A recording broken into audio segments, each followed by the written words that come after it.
Euro தமிழன் நேயர்களுக்கு எல்லாருக்கும் வணக்கம். எல்லாரும் நல்லா இருப்பீங்கன்னு நினைக்கிறேன். நான் நல்லா இருக்கேன். இந்த வீடியோ வந்து எதை பற்றினா, அயர்லாண்டில் இருக்கிற ரெசிடென்சி பெர்மிட்ஸ் அது என்னென்ன டைப்புங்கிறத பற்றி இந்த வீடியோவில் பார்க்கலாம். ஸோ இதில் வந்து 4 கேட்டகரி நான் பேச போகிறேன். ஃபஸ்ட்டு வந்து ஸ்டூடெண்ட் கேட்டகரி, கிராஜுவேட் கேட்டகரி, அதுக்கப்புறம் ஒர்க் கேட்டகரி, அதுக்கப்புறம் பிஆர். இந்த 4 கேட்டகரிக்கும் என்னென்ன ரெசிடென்ட் பெர்மிட் கிடைக்கும், ஸ்டேட்டஸ் கிடைக்கும், அது எவ்வளோ இயர் வேலிடிட்டி, அது எவ்வளோ ப்ரைஸு, அதை எப்படி அப்ளை பண்ணணும், எல்லாத்த பற்றி இது பார்க்க போகிறோம். வாங்க வீடியோக்குள்ளே போகலாம். ஸோ ஃபஸ்ட்டு வந்து student visa. So as a ஸ்டூடெண்ட்டாக நம்ம இந்தியாவிலேருந்து இல்லை வேறு நாட்டிலேருந்து இங்கே வரும்போது ஃபஸ்ட்டு வந்து நமக்கு எடுக்க வேண்டிய பெர்மிட் வந்து ஸ்டாம்ப் 2ன்னு சொல்லுவாங்க, அந்த ரெசிடென்சி பெர்மிட். அதுக்கு வந்து எந்த கேட்டகரியாக இருந்தாலும் ஃபஸ்ட்டு டைம் வந்து நம்ம இங்கே இருக்கிற இமிக்ரேஷனுக்கு வந்து நம்ம கால் பண்ணி அப்பாயின்மெண்ட் புக் பண்ணணும். புக் பண்ணிவிட்டு அங்கே போயிட்டு நம்ம பயோமெட்ரிக்ஸும் ஃபோட்டோவும் எடுப்பாங்க. எடுத்துட்டு நம்ம வந்து 300 யூரோ பே பண்ணுற மாதிரி இருக்கும். எமிக்ரேஷன் ஆஃபீஸ் வந்து டப்ளின் சிட்டியில் இருக்குது. நீங்கள் கவுண்டியில் இருந்தீங்கன்னா அங்கே நியர்பை கார்டா ஸ்டேஷன் இருக்கும். அங்கே போய் நீங்கள் வந்து ஃபஸ்ட் டைம் வந்து நீங்கள் ரிஜிஸ்டர் பண்ணும்போது போகிற மாதிரி இருக்கும். அதுக்கு தேவையான டாக்குமெண்ட்ஸ் வந்து உங்கள் காலேஜில் இருக்கிற அட்மிஷன், அதுக்கப்புறம் உங்களோட bank statement, address proof, any other address proof, நீங்கள் இங்கே வந்ததுக்கான ப்ரூஃப், ஆர் இல்லைன்னா நீங்கள் ஏதாவது வீட்டில் தங்கியிருந்தீங்கன்னா அந்த லேண்ட்லார்ட் கிட்ட ஒரு லெட்டர், அது போக உங்ககிட்ட பேங்க் கார்டு இருக்கணும். அதில் தான் நீங்கள் அந்த 300 யூரோஸ் பே பண்ணணும். ஸோ ஒவ்வொரு ரெசிடென்ட் பெர்மிட் கார்டுக்கும் நீங்கள் இங்கே வந்து 300 யூரோஸ் பே பண்ணுற மாதிரி இருக்கும் ஒன் டைம். அதனோட வேலிடிட்டி வந்து 1 இயர் கொடுப்பாங்க. ஸ்டூடெண்ட்டாக இங்கே நீங்கள் வந்து ரிஜிஸ்டர் பண்ணும்போது உங்களுக்கு கிடைக்கிற பெர்மிட்டோட நேம் பார்த்திங்கன்னா ஸ்டாம்ப் 2ன்னு சொல்லுவாங்க. அது எப்படி இருக்குங்கிறத நான் வந்து இங்கே வீடியோவில் போடுறேன், அதை நீங்கள் பாருங்கள். அதை எப்படி அப்ளை பண்ணணும், ஃபஸ்ட் டைம் வந்து நீங்கள் ஃபோன் பண்ணி தான் அந்த அப்பாயின்மெண்ட் புக் பண்ணணும். ஸ்டூடெண்ட்டாக ஃபஸ்ட் டைம் வரீங்கன்னா அந்த என்ன நம்பருக்கு ஃபோன் பண்ணணுமோ அதை வந்து நான் உங்களுக்கு ஸ்க்ரீனில் போடுறேன். அந்த நம்பருக்கு ஃபோன் பண்ணி நீங்கள் ஃபஸ்ட் டைம் ரிஜிஸ்டர் பண்ணணும்னு சொன்னீங்கன்னா உங்களுக்கு அப்பாயின்மெண்ட் கிடைக்கும். அந்த ஸ்லாட் கிடைக்கும்போது நீங்கள் நான் சொன்ன டாக்குமெண்ட்ஸ்லாம் நீங்கள் எடுத்துகிட்டு போய் ரிஜிஸ்டர் பண்ணணும். ஒன்ஸ் உங்கள் டாக்குமெண்ட்ஸ் எல்லாம் உங்களுக்கு ஓகே ஆயிடுச்சுன்னா உங்களுக்கு ஒரு 15 to 20 டேஸில் உங்களுக்கு வந்து ரெசிடென்சி பெர்மிட் கார்டை உங்களுக்கு வந்து கொரியரில் உங்களுக்கு வீட்டு அட்ரஸுக்கு போஸ்ட் பண்ணிடுவாங்க. ஸோ இதுதான் வந்து ஸ்டூடெண்ட் விசாக்கான ப்ராசஸ். ஸோ அடுத்து வந்து கிராஜுவேட் விசா. ஸோ ஒன்ஸ் வந்து நம்ம ஸ்டூடெண்ட் ஆகி கம்ப்ளீட் 1 இயரா இல்லை 1.5 இயரை நம்ம கம்ப்ளீட் பண்ணிவிட்டு ஒன்ஸ் நம்ம கையில் வந்து கிராஜுவேஷன் அந்த ஃபைனல் சர்டிஃபிகேஷன் வந்து காலேஜ்லேருந்து இஷ்யூ பண்ணதுக்கப்புறம் கிராஜுவேட் விசாவுக்கு நம்ம சேஞ்ச் பண்ணணும். அதுக்கு வந்து நீங்கள் இமிக்ரேஷன் ஆஃபீஸுக்கு போகணும்னு அவசியம் கிடையாது. ஸோ அதுக்கு வந்து கம்ப்ளீட்டாக ஆன்லைன் தான்.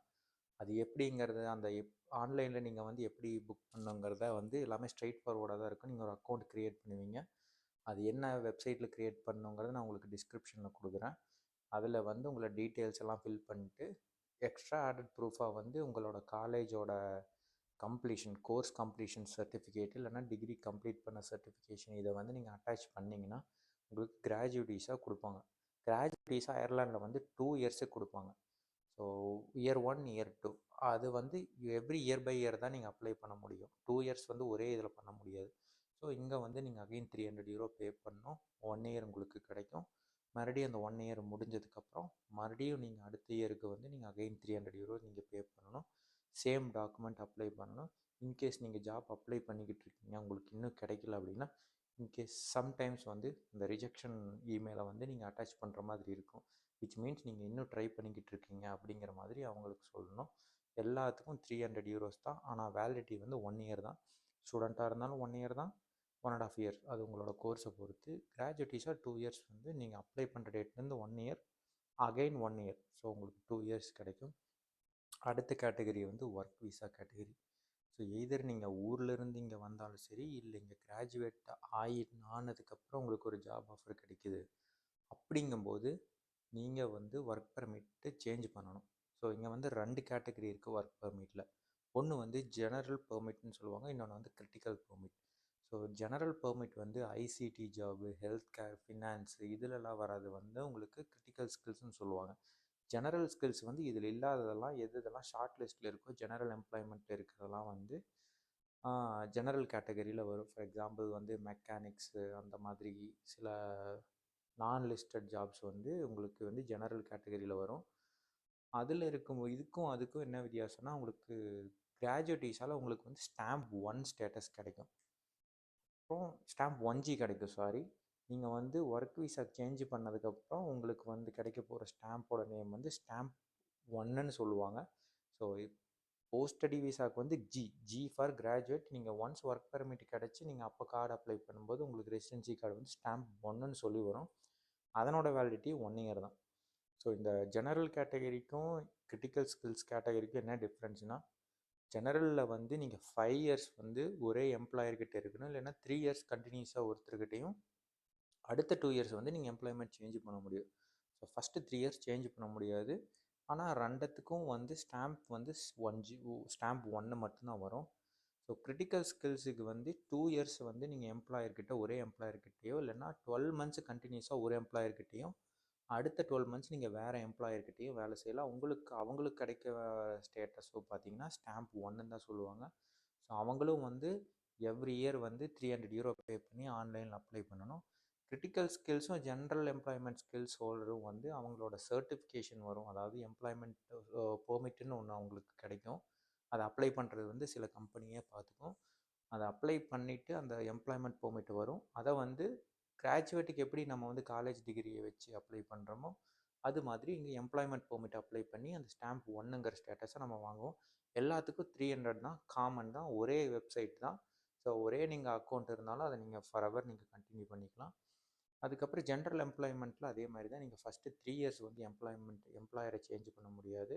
அடுத்த 2 இயர்ஸ் மட்டும் நீங்கள் எம்ப்ளாயரை சேஞ்ச் பண்ணிக்கிற ஆப்ஷன் இருக்குது.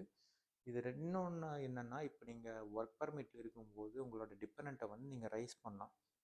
பட் கொஞ்சம் சேஞ்சஸ் இருக்குது. கிரிட்டிக்கல் ஸ்கில்ஸில் வந்து நீங்கள் இமிடியேட்டாக உங்களுக்கு ஒர்க் பர்மிட் கிடைச்ச உடனே நீங்கள் வந்து டிபெண்ட்டை ரைஸ் பண்ணலாம். உங்கள் கிட்ஸை ரைஸ் பண்ணி இங்கே கூட்டிகிட்டு வரலாம். ஆனால் ஜெனரல் எம்ப்ளாய்மெண்ட் ஸ்கில்ஸில் வந்து என்ன பிரச்சனைனா, நீங்கள் வந்து ஃபஸ்ட் இயர் மட்டும் நீங்கள் ரைஸ் பண்ண முடியாது. பட் நீங்கள் அடுத்த ஃபாலோயிங் இயர்ஸில் வந்து நீங்கள் ரைஸ் பண்ணி கூப்பிட்டுக்கலாம். அதுக்கு தேவையான டாக்குமெண்ட்ஸ் வந்து உங்களோட பேங்க் ஸ்டேட்மெண்ட், ஒர்க் பர்மிட்லாம் நார்மல் விசா அப்ளை பண்ணுற மாதிரி நீங்கள் ஊர்லேருந்து அப்ளை பண்ணணும். அது கிராண்ட் ஆயிடுச்சுன்னா அவங்களுக்கு என்ன ஸ்டேட்டஸ் கிடைக்குன்னா, ஆஸ் அ கிரிட்டிக்கல் ஸ்கில்ஸோட டிபெண்ட்டாக இருந்தாலும் சரி, ஜென்ரல் எம்ப்ளாய்மெண்ட் ஸ்கில்ஸ் அவங்களோட டிபெண்ட்டாக இருந்தாலும் சரி, அவங்களோட டிபெண்ட் கிடைக்கிறது வந்து ஸ்டாம்ப் 1G தான் கிடைக்கும். விச் மீன்ஸ் அவங்களுக்கு வந்து ஒர்க் பர்மிட் தேவையில்லை.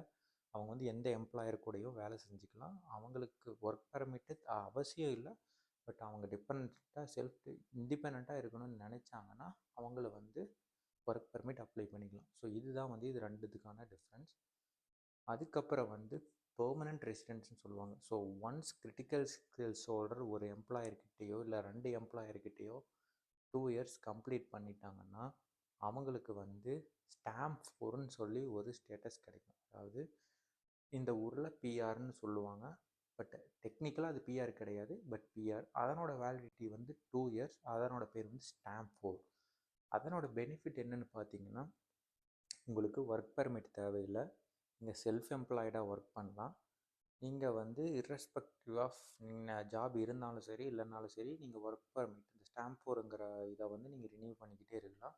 உங்களுக்கு ஒர்க் பர்மிட்னு இருக்கணும்னு அவசியம் கிடையாது. ஸோ இதுதான் வந்து அதுக்கு ஒர்க் பர்மிட்டுக்கும் ஸ்டாம்ப் 4க்கும் இருக்க பெனிஃபிட்டு. ஸ்டாம்ப் 4க்கு வந்து வேலிடிட்டி வந்து 2 இயர்ஸ் கிடைக்கும். மித்த எல்லா இதுக்கும் வந்து 1 இயர் தான். ஈவன் நீங்கள் ஸ்டாம்ப் 4 ஹோல்டராக இருந்தாலும் உங்கள் டிபெண்ட்டுக்கு வந்து கிடைக்கிற விசா வேலிடிட்டி வந்து 1 இயர் தான். ஸோ எல்லாத்துக்கும் காமனாக வந்து €300 பே பண்ணணும். ஸ்டாம்ப் 4க்கு மட்டும் வேலிடிட்டி 2 இயர்ஸ் கிடைக்கும். மித்த இர்ரெஸ்பெக்டிவ் ஆஃப் எல்லாத்துக்குமே வந்து 1 இயர் மட்டும்தான். ஐ ஹோப் இந்த இன்ஃபர்மேஷன் வந்து ஹெல்ப்ஃபுல்லாக இருக்கும். இன்கேஸ் ஏதாவது நான் மிஸ் பண்ணியிருந்தேன்னா, இல்லை உங்களுக்கு ஏதாவது டவுட்ஸ் இருந்தாலும் நீங்கள் வந்து கமெண்ட்ஸில் சொல்லுங்கள். மேற்கொண்டு இந்த கிரிட்டிக்கல் ஸ்கில்ஸு, ஜென்ரல் ஸ்கில்ஸ் பற்றி டீட்டெயிலாக வேணும்னாலும் சொல்லுங்கள். அதுக்கு வந்து தனியாக நான் வீடியோ பண்ணுறேன். ஹோப் இந்த வீடியோ எல்லாத்துக்கும் ஹெல்ப்ஃபுல்லாக இருக்கும். அடுத்த வீடியோவில் பார்க்கலாம். நன்றி, வணக்கம்.